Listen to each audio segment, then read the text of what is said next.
Isabela sa tinukoy ni Pangulong Bongbong Marcos sa top 10 provinces na may pinakamaraming flood control projects batayan sa datos ng DPWH. Pero hindi kasama ang probinsya sa pinaka-flood-prone provinces sa tala naman yan ng National Adaptation Plan of the Philippines. Kaugnay niyan, makakausap natin si Isabela Governor Rodito Albano. Magandang tanghali po sa inyo, Gov. Salamat po sa oras. Yes, Cheryl, maraming salamat din sa oras na pinagkaloob niyo sa amin.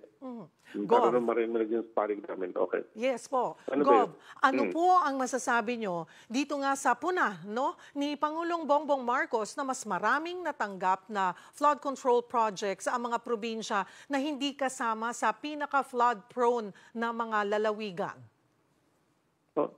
Posible hindi kami flood prone yung lalawigan ng Isabela.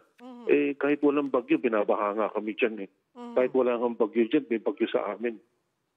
Tandaan nyo, bali yung sa amin dito. No? At saka, hindi sinama rin yung flood prone na province. Kung mapapansin mo, yung Cagayan.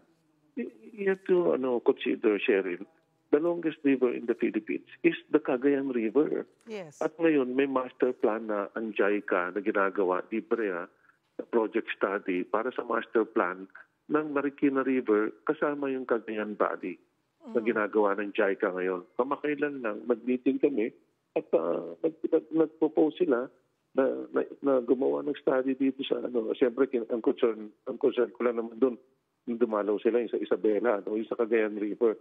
So, tinukoy nila yung Cagayan River at gagawa sila ng 4 na dams dyan. Series of dams na gagawin nila for a span of 12 years yata o 16 years na gagawin yung 4 na dam na yan. At sisimulan nila yung dam siguro, yung isang dam sisimulan nila, nakalimutan ko na yung pangalan, siguro next year. Pero makatapos yung study this December ng gagawin ng JICA na libre.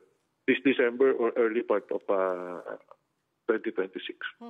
Ang ibinigay lamang naman po yung top 10. Pero hindi nga po kayo kasama dun sa listahan na top 10 provinces. More of surprise ba kayo na hindi kayo naging bahagi ng top 10 na flood-prone provinces ng National Adaptation Plan of the Philippines? Yes, nagtataka nga ako kung bakit hindi kami kasama, lalo na yung Cagayan. Opo. Hindi rin kasama yung Cagayan. Kami yung pag dumadaan ng bagyo, saan ba dumadaan? Sa Isabela.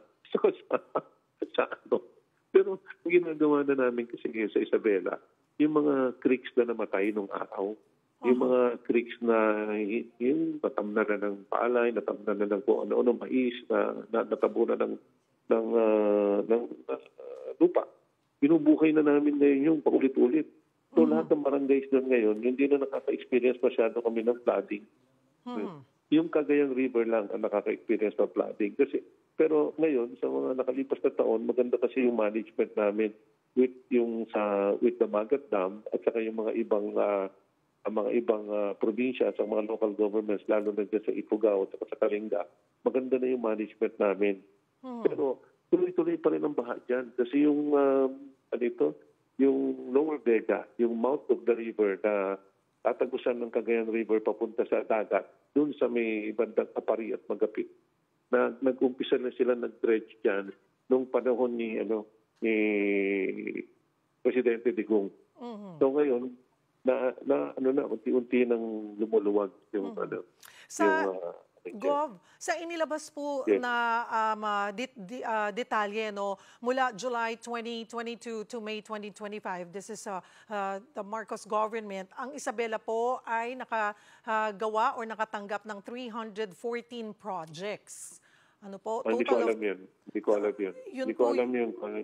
Opo. Kung yun ang datos nila, kailangan i-check ko sa DPWH kasi national yan eh. Opo. Hindi naman ako involved sa national projects na yan. Titignan ko kung ano yung nailagay dyan.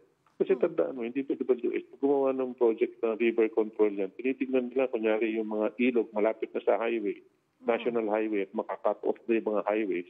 Doon sila gumagawa ng mga river control projects dyan sa may na yan. Kaya siguro maraming river control projects sa Isabela kasi nga sa amin, bahali kami. So, nandiyan dyan yung river talaga sa gitna. Nagbahali. Di ba? Para po lang Yung mas Pampanga nga, maintindihan. lahar na yan eh. Opo. Lahar na yan, Pampanga na yan, natabunan na natin ilog yan. Marami rin flood control projects yan kasi pag umulan dyan at nadaanan niya yung mga baranan lahar, na baranan ganito, wala talaga, puro sila baha ang mangyayari dyan. Governor, para po maintindihan ng ating mga kababayan, ano po bilang ama ng isang probinsya, gaano po ba ka-involve ang governor dapat sa pag-alam kung ano bang mga dapat na flood control projects, anong barangay, anong bayan ang mga kailangan dito? Ganun po ba ka-involve ang governor? Who makes the calls? Kasi involved kami masyado yan. Kasi doon sa RDC, kami nagde-determine dapat kung ano yung mga may ilalagay na projects dyan sa region na yan. Ako yung head ng RDC dyan sa ano na yan eh. So pinatatawag namin yung mga DPWA sometimes. Pero sometimes hindi nga kami pinakikinggan kasi sa national eh. Hindi kami yung hindi kami ma-involve kami sa planning, siguro ma-involve kami sa ganito. Hindi pa nga sa planning, hindi kami na-involve yan eh. Pero na-involve kasi sa planning, sa paggawa ng budget ng Kongreso, di ba? So sila yung naglalagay kung saan nila ilalagay itong mga na ito, nila, yung DPWH. So yung pera dyan, since power of the purse, sila yung nagde-determine. Dapat sana yung Regional Development Council, yung nagde-determine ng mga project na maibigay muna sana sa amin mga gobernador doon. Tapos titingnan namin, tama ba to? Tama ba yan? Yes. Ganito ba yan? Pero alam mo naman sa Congress, basta bring home the bacon eh. Di ba? Kung maiuwi mo yung bacon, syempre gustong-gusto ng constituents mo yun. Kung makapag-uwi ka ng mga proyekto, may tuturo mo. So, kayo hindi kayo nakuha ng nagiba doon sa mga nila, doon sa daanan pa ng river. Hindi kayo nagiba yung barangay na yan ako nagtala ng project diyan, ako naglagay diyan. Ganun yung nangyayari. Opo. Pero so sometimes kayo po, hindi kami na-involve.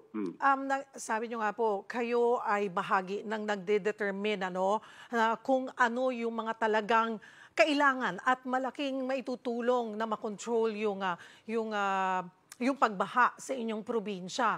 Mayroon po ba kayong mga ilang beses na taon-taon sinasabi nyo kailangan yung pondohan nito, kailangan nyo ng pondohan, pero iba ang napopondohan? Hindi, kasi nabubulitsing na lang kami dahil nga yung pera nanggagaling sa national government, di ba? Yes. May sarili kami pondo kasi hindi nila pinakikilaman din yung sarili namin pondo.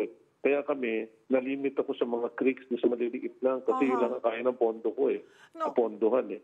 So ang nangyayari dyan, yung mga congressman, since representative ng tao yan, sila yung nilalapitan ng mga barangay, tapos yung national government naman, yung sa DPWH, sila naman yung nagdedetermine kung saan at kung magkano yung nilalagay na pondo dyan sa probinsya. But Gov, can you give me like one particular proposal po ninyo sa DPWH, sa national government na mahalaga itong proyektong itong flood control project na ito na ilang taon na ay hindi pa rin napopondohan kahit na sinasabi sabi nyo nga kahit kayo nabigla na 314 flood control projects na pala magmula noong 2022 ang nakukuha po ng Isabela. Cherry. Actually, hindi ako nabibigla dyan. Ibig ko na sabihin ng bibigla. Nakita ko yung figures, ang dami na. Ako dapat magpasalamat sa DPWH or sa aking mga congressman dahil sa dami na nakuha nilang flood control projects na nailagay sa mga distrito nila. So kasi ako, bilang isang local executive, hindi ko pinakikialaman kung ano yung ng national binibigay na lang nila sa amin na ito, pupunduhan ito. Hindi ako makikialam dyan kasi, Sheryl, kung mawala yan sa haba ng Cagayan River, sa haba niyan, kung mawalan ako ng isang flood control project, siyempre masakit para sa amin, masakit para doon sa yung mga constituents ko, na mawala. Buti na nandiyan mga yan. Pero at least, ang pasalamat ko lang, hindi naging ghost projects itong mga proyekto na nailagay dyan sa Cagayan River. Alahating mo na. Cagayan River. Baka hindi lang naman sa Isabela yung tinutukoy nila niyan, baka kasama yung Cagayan. Doon sa 314 projects po. Yes. Pero I think so. Oo, oo. Pero Okay. meron po bang hindi nga napopondohan na mas kailangang pondohan sana na flood control project Yeah. sa sa Hindi naman. Wala namang ganun. Wala namang ganun nangyayari sa amin. Actually, yung dam nga na ginawa, yung project na ni Presidente Bongbong Marcos, na yung tumawin ni dam na matagal na namin hinihintay, at least na ipasa sa NEDA at napondohan na ngayon at nabid na sa NIA. Yun, nagkakalaga yun ng 14 billion. 12 to 14 billion. At least yun ang hiningi namin. Although 15 years namin hiningi yun, siyempre yung study nun, tumagal. O ngayon lang na bigyan ng pondo. Sabi nyo nga po, grateful kayo na at least ito, marami nga dahil may pangangailangan talaga Isabela sa mga flood control projects. Pero may plano ho ba kayong magsagawa ng independent review or audit para matiyak na epektibo at kapaki-pakinabang naman talaga yung mga proyektong ginawa po dyan sa inyong probinsya? Sheryl, una, ayoko makipag-away sa aking mga congressman. Pangalawa, ayoko yung makipag-away sa DPWH, di ba? Gusto ko lang, kung pwede lang, ma-notify kami, mabigyan din kami ng listahan kung saan napunta itong mga projects na ito. At makukuha rin naman namin yan kasi transparent naman. Pero I can assure you na walang ghost projects na nangyayari naman sa aking probinsya. Nung nakaupo si Secretary Manny Bonoan. I understand ayaw nyo po makipag-away sa DPWH or sa mga kongresista. Pero bilang ama po ng probinsya, syempre gusto nyo naman po na talagang napunta yung budget na yon na ibinuhos po sa inyong probinsya sa tama. Tama naman. Pero kung makita mo kasi yung ilog ng Cagayan River, malulula ka eh. Hindi matatapos in our lifetime ang flood control projects na mailalagay sa lalawigan ng Isabela. Pati na rin sa Biskaya at sa Cagayan. Sa kakahaba po ng nito at saka sa lakas ng rumaragasang tubig sa aming lalawigan. Pati nga minsan yung dam nasisisi. Naawa nga ako for the past 10 years or 20 years. Tuwing nagbabaha na lang dyan o sinisisi yung Magat Dam. Pero napaunawaan naman namin sa mga tao na walang kasalanan yung dam dyan. Ang lang monitoring at saka yung paspatan na pag-abiso sa mga tao kung kailan iano. Siyempre, kasama na rin nga dyan yung climate change na tinatawag natin, Sheryl.